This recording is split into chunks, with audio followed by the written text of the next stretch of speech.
So, hey, I'm Mary Mankowich. I'm a DJ at WRSU FM New Brunswick, and I'm joined here today by Adult Mom, who just released their third album earlier this month.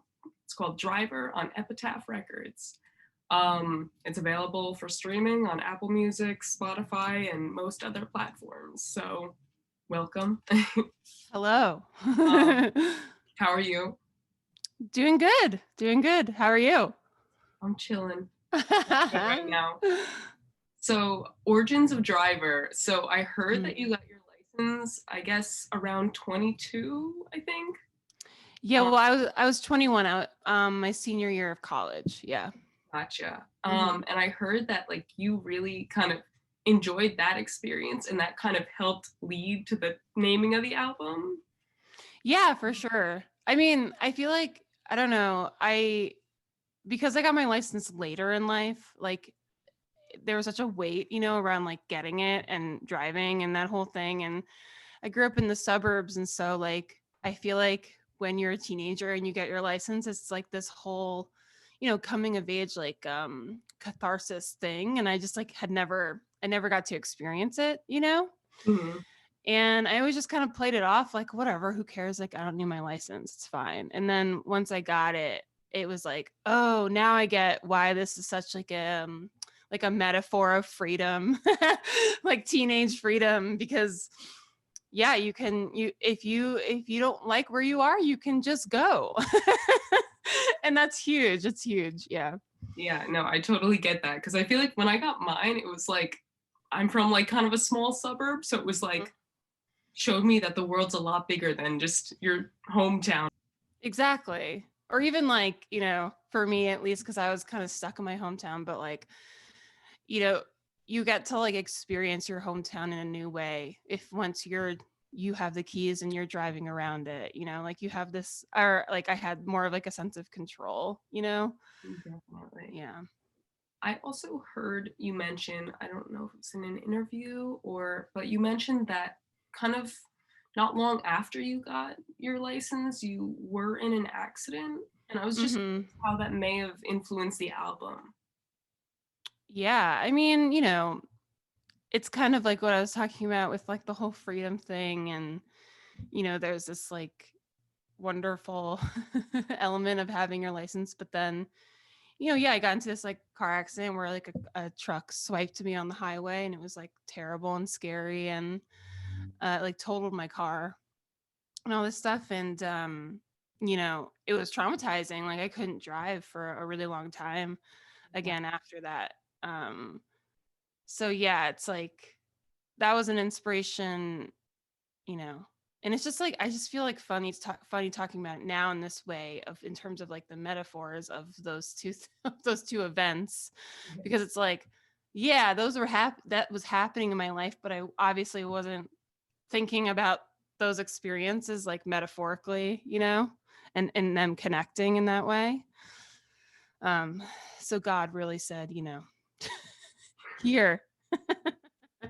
So also, I wanted to bring up the fact that I feel like Driver has like a cleaner sound than your previous two records. hmm It definitely like I feel like you preserve that like adult mom sound.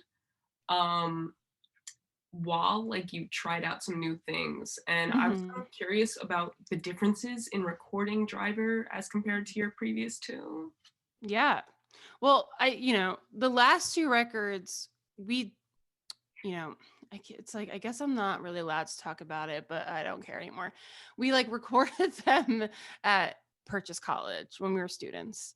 Mhm. So, you know, we were just using the student facilities that there's like a music production program. So they have some studios or just like, studio rooms and things like that. And we just were having, students and people work on it and mix it and engineer it and blah blah blah, which was great, and all that. But post college, we decided we wanted to go to an actual studio and you know work with people who were more seasoned and things like that. And so definitely I think like the location shift of just like working with the right people was important for that process.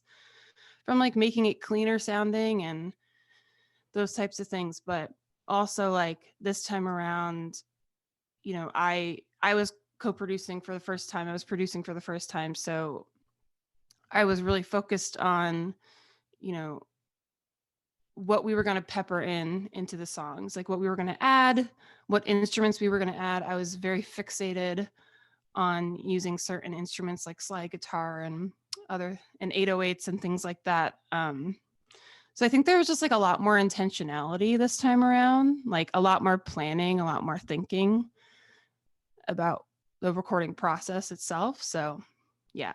And it definitely changed for me, like how I feel about making records, because now I feel like in the past it was very stressful. And now this whole experience was like the best, like 3 weeks of my life. So I'm like, I can't wait to do it again and build off of that growth, Yeah.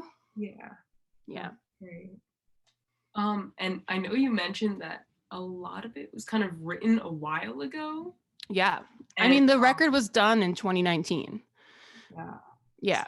that's a big gap. And I was kind of wondering, like, if it would have sounded differently if not for that kind of label change that you underwent. Well, no, probably not, because, well, in a sense, maybe. Well, the story is weird. The story is that like we essentially just like our contract was up with Tiny Engine, so like we didn't owe them any more records. Mm-hmm. But it's like, those two-sided contracts where it's like, they still have, like, we're still in contract with them, but we don't have to give them anything else, you know what I mean? Yeah.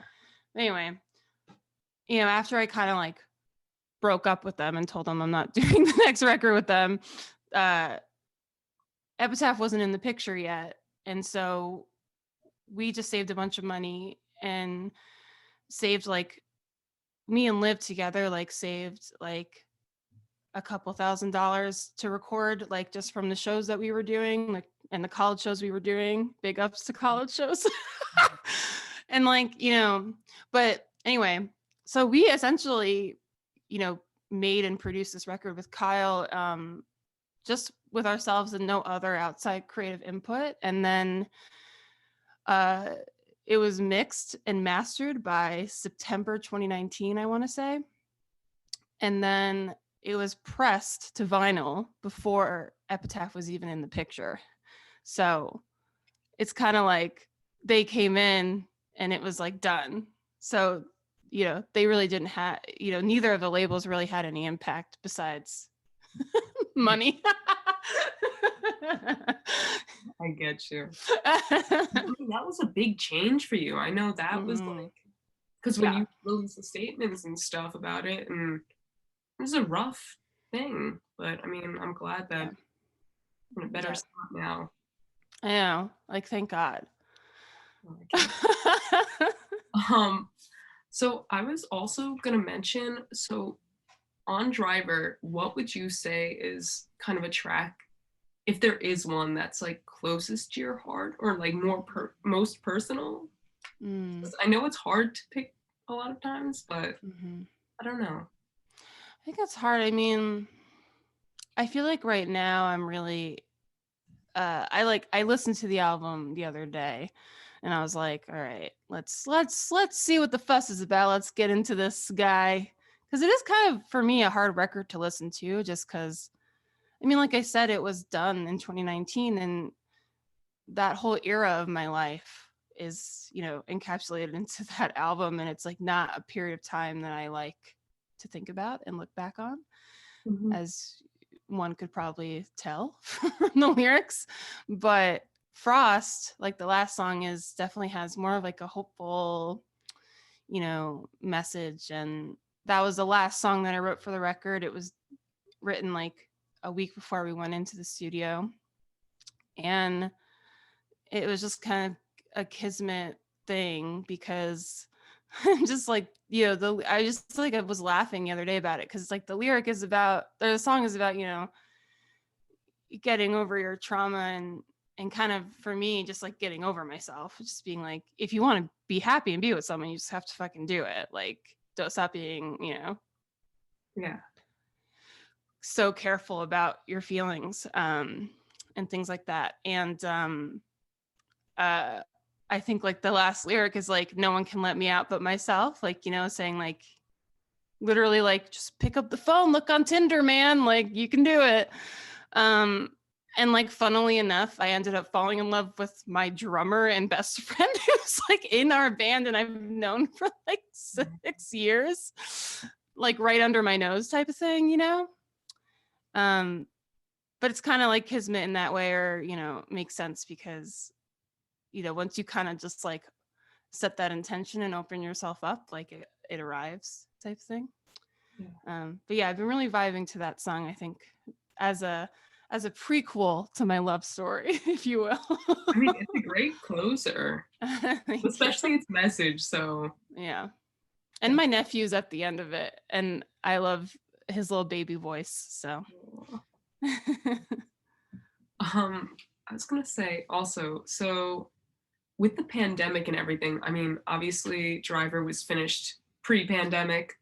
Um, how was that for you kind of as an artist? Did that give you time to sort of grow and write more, or was it kind of the opposite? Because I know for a lot of people it's been rough. yeah.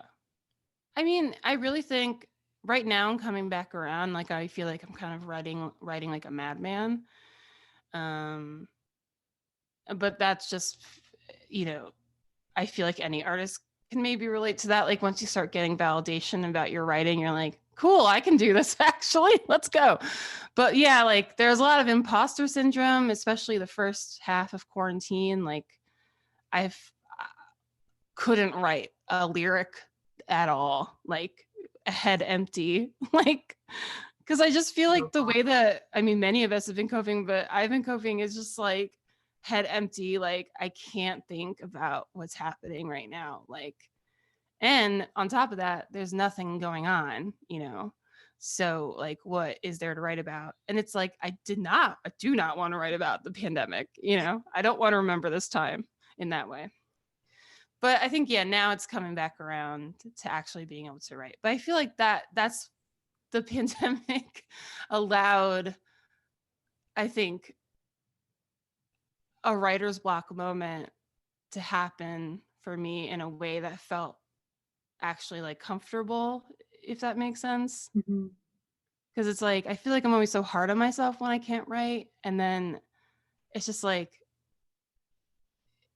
during the whole shit storm of the world burning, it's like, you can't be hard on yourself for not being able to write a fucking song. Like, you know?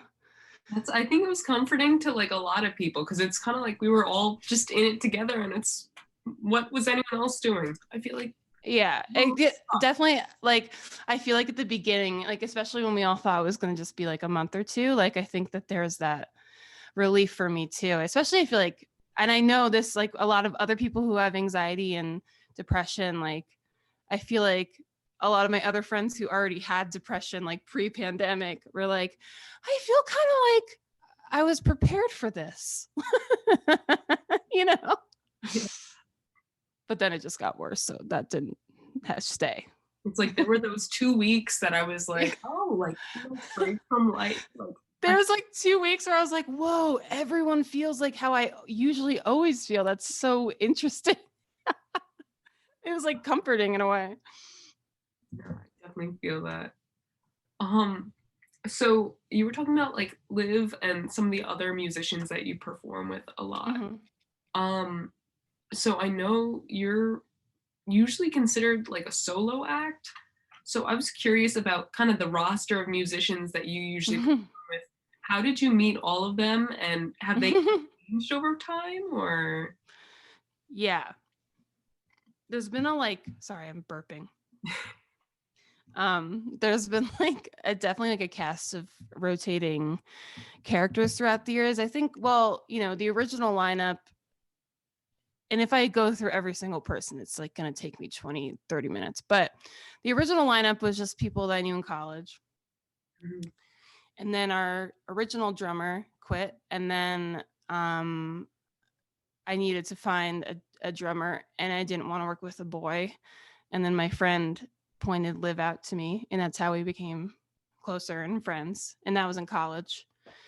Um, and then, over the years, it's like, as the band has evolved, some people want to be on that ride and some people don't, some people can't tour that much, put the commitment in and things like that. So I feel like it's just been rotating because I also like to work with like lots of different people.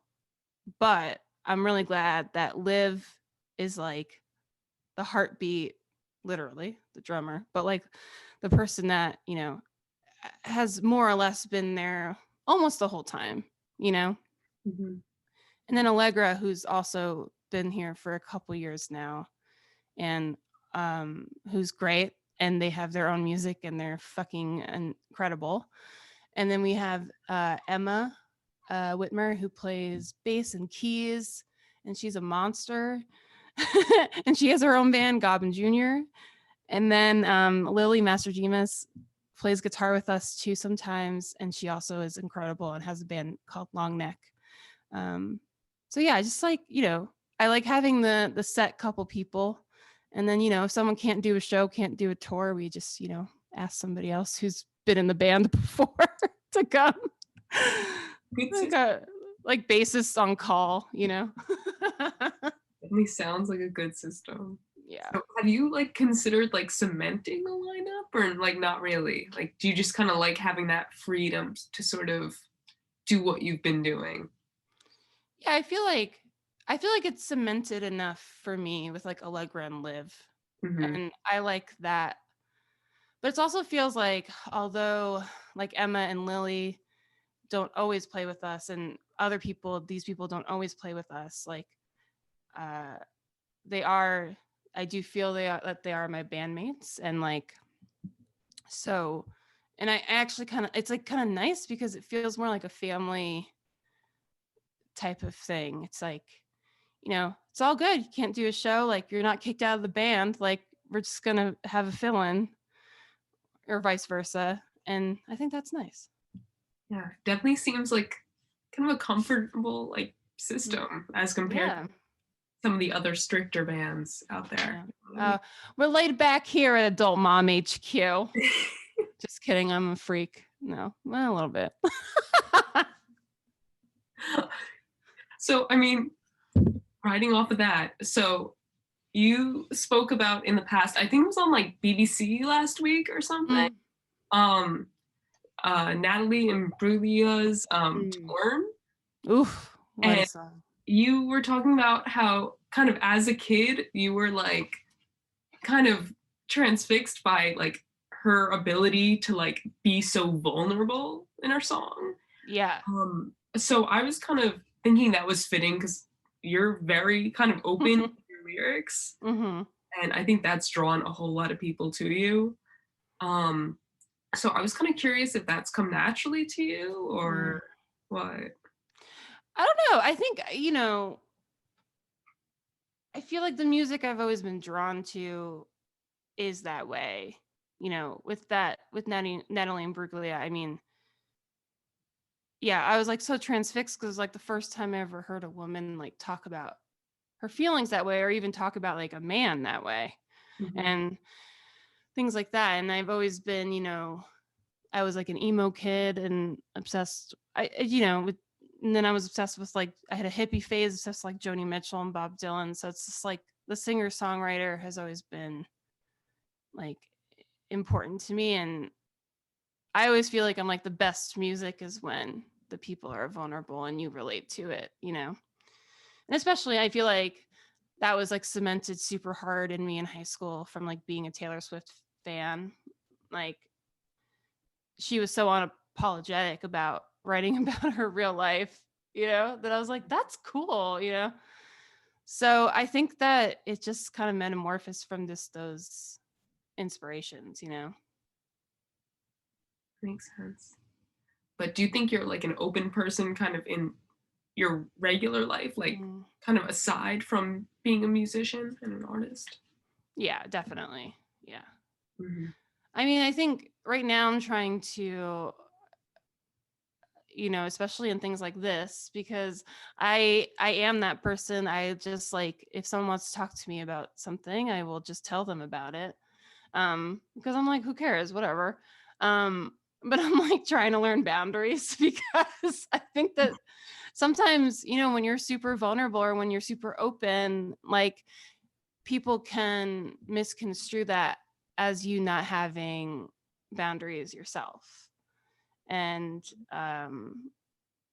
project things onto you, or things like that. And so there's always kind of like a push and pull of like, am I sharing too much? Am I going to get hurt for sharing too much? Or like, why do I feel like I have to share so much? Feels like very much like an internalized sexism thing. Yeah. That's a conversation for, another Yeah, time. I totally get where you're coming from with that. I feel like Mhm. can totally relate.